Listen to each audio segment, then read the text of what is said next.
São Charbel Macluf. Presbítero e monge. Sacerdote da ordem maronita libanesa, que em busca de uma vida de solidão austera e uma perfeição superior, retirou-se do mosteiro de Anaia no Líbano para uma ermida, onde serviu a Deus dia e noite em suprema sobriedade de vida com jejuns e orações, chegando, em 24 de dezembro, para descansar no Senhor. Sua fama está ligada aos numerosos milagres atribuídos a ele após sua morte. Suas origens. Youssef Antou Macluf nasceu na aldeia de Becal-a-Cafra, Líbano, em 1828, provavelmente em 8 de maio, em uma família de camponeses. Ele morava com seus 4 irmãos em uma aldeia. Sua infância terminou cedo.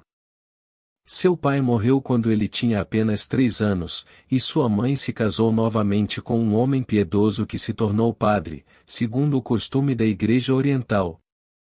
Para Youssef, era sempre uma alegria ouvi-lo, como era falar dos 2 tios eremitas do Vale dos Santos. Para ele, esses homens eram super-heróis e queria seguir o exemplo deles, mas não pôde. Teve que ajudar a família como pastor aos 10 anos. Porém, passava todo o tempo livre rezando em uma caverna, um destino de peregrinações, hoje chamada Gruta do Santo. Vocação. Em uma noite, ele ouviu a voz do Senhor a chamá-lo, particularmente insistente. Era 1851, e ele tinha 23 anos. Em poucos meses, tornou-se monge da ordem maronita libanesa e mudou seu nome para Charbel, que em siríaco, significa História de Deus. Ele foi transferido algumas vezes, estudou teologia com assiduidade e cuidou dos pobres e doentes, em obediência às missões que lhe foram gradualmente confiadas, incluindo o trabalho no campo. Mas é a oração e a contemplação que ele prefere. Um novo passo. Em 1875, Frei Charbel sentiu-se pronto para viver de acordo com a regra dos eremitas da ordem maronita, que previa os monges divididos em pequenas comunidades de até 3. Para ele, é como um segundo nascimento. Pôde trabalhar, rezar, observar, penitenciar-se, jejuar e silenciar-se. Os testemunhos referem-se a um monge zeloso, muitas vezes encontrado rezando de braços abertos, numa cela muito pobre, da qual sai apenas para celebrar a missa ou quando lhe é expressamente ordenado. Sua partida e seus milagres. Foi no Natal, precisamente durante a missa, que Charbel sentiu-se mal no momento da elevação. Depois de uma agonia de 8 dias em que os outros monges o ouviam rezar, e na qual ele continua a observar a regra, recusando, por exemplo, alimentos mais nutritivos, ele morreu em 1898.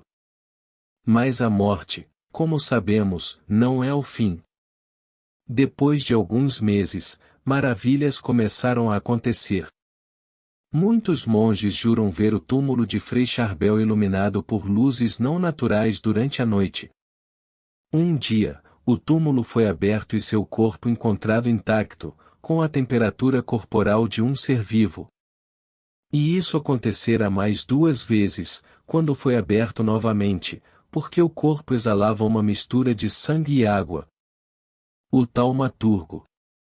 Durante o último reconhecimento, em 1950, seu rosto foi impresso em um pano, e muitas curas instantâneas ocorreram entre os presentes. Espalha-se a fama de santidade deste pequeno monge silencioso, que começa a ser invocado, e por sua intercessão, multiplicam-se as curas milagrosas.